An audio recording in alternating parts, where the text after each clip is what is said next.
What's up YouTube, this is DWS Darius. Today we are in the backyard looking at the pond, and I told you before that I wanted to bring more videos of this pond because it's not only my largest setup, but it's definitely one of my most satisfying and pleasing setups.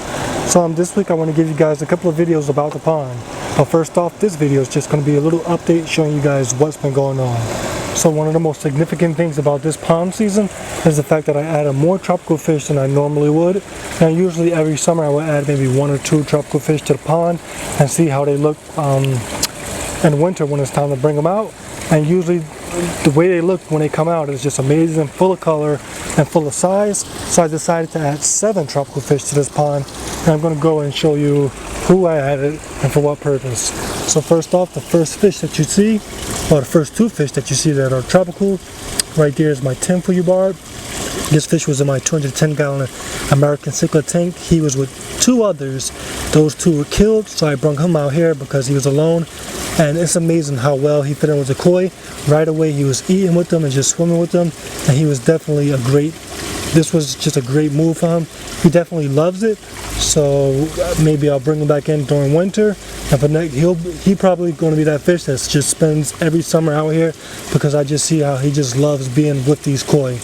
The next fish that you see right there is my Eureka cichlid.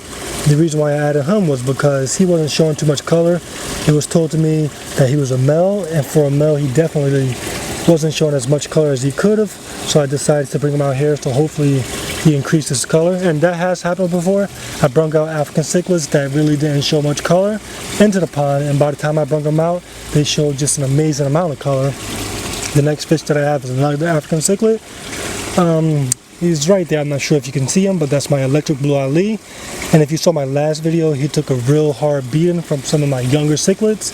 So I added him here so that he won't have to worry about them, and so that he could get a chance to color back up because he's gray, and previously he was just a bright, beautiful blue, and now he's looking all gray and dark because he's got such a beating. So hopefully he could come back right now, being that he has this peaceful setting. The next fish I just added today, right there, my big old Venustus. And the reason why I added him to the pond was because you can hear all those background noises. That's one of the reasons why I don't record out here so much, because there's so much noise. But hopefully it's not too distracting. But yeah, the Venustus, the reason why he's in here is because he was just extremely aggressive for my African cichlid tank. He took half the tank to himself, so hopefully by the time he goes back in, which might be maybe a month later, he loses his rank, and he's just not so aggressive. But he's a very beautiful fish. I just brought him out here today, and he's already confident, swimming, and already trying to claim the territory of his own. The next 2 fish are the most aggressive. These 2 I kind of regret adding out here because they're trying to take over, and you see them right there. This is the pair that were in my 210-gallon tank. I brought them out here because they were spawning and causing chaos in the tank. So I brought them out here, and they've spawned in a pond, and they're causing chaos in a pond. That's my male red devil and my female Midas. In the center of this pond I have a little center block little castle, and they just took over, and there are fry everywhere. Now if you can look at the red devil, you see the fry swimming across his body, just to show you the size of them. And they're really taking over. I have Middevils all over this pond. So what I want to do is try to catch them. Now every day I usually come out here with the net, and the fry have no fear because the parents are just crazy when it comes to protecting them, and so they just swim all over the pond carelessly, and I just catch as many as I can and take them out and to add them to the tanks downstairs. But let me see if I could catch one for you guys. Even the turtles, if you see, I can't come in that close, but that's the male red devil fighting the turtle over there. But yeah, those have definitely been the strongest. That's they're having the strongest impact on the pond. They definitely are really aggressive towards the koi. I want to try to catch a fry just to show you how big they are. Let me see.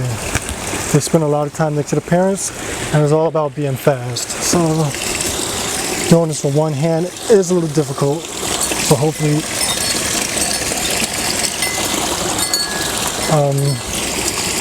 yep, and I caught them that quick. So it's just a quick scoop. Let me show you what I got. Now, I know I'm not really putting too much effort into my focusing on the camera, but I'll show you that. 3 of them are caught. And that right there is Middevils. Hold up. I'm trying to focus, hold the net, and hold these fish at the same time. Oh yeah, look, he's flipping around.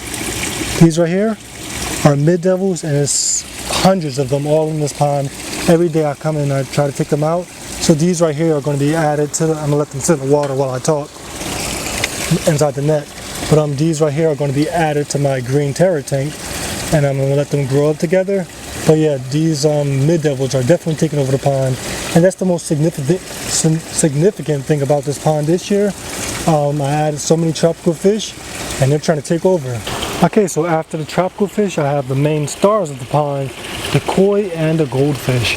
Now these are definitely an awesome batch of fish. Right there is the biggest, that white one.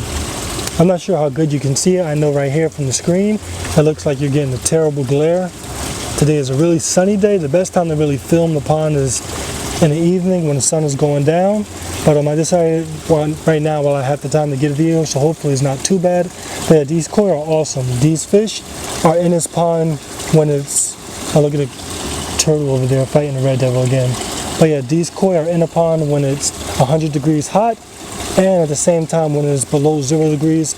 So I love the fact that these fish are just so hardy. They're so adaptable. Right now they're all gathered together because they want me to feed them. But these are definitely some amazing fish. They're monsters and they're not aggressive, so I love these fish. Very relaxing, and as I said before, one of my most rewarding setups. Other than that, I just love the entire environment of the pond. The plants are growing in nicely. If you look at the first video that I posted of this pond, this lattice was completely empty, and you see the vines filling in quite nicely. All the plants all around are looking awesome. And that's just a little update of the pond. Later on in the week I have a video just showing the filtration and just all my equipment that I use to keep this pond running, which is pretty simple, so stay tuned for that video. And yeah, I'm going to finish off this video with some underwater GoPro action. So thank you all for taking the time to watch, and enjoy.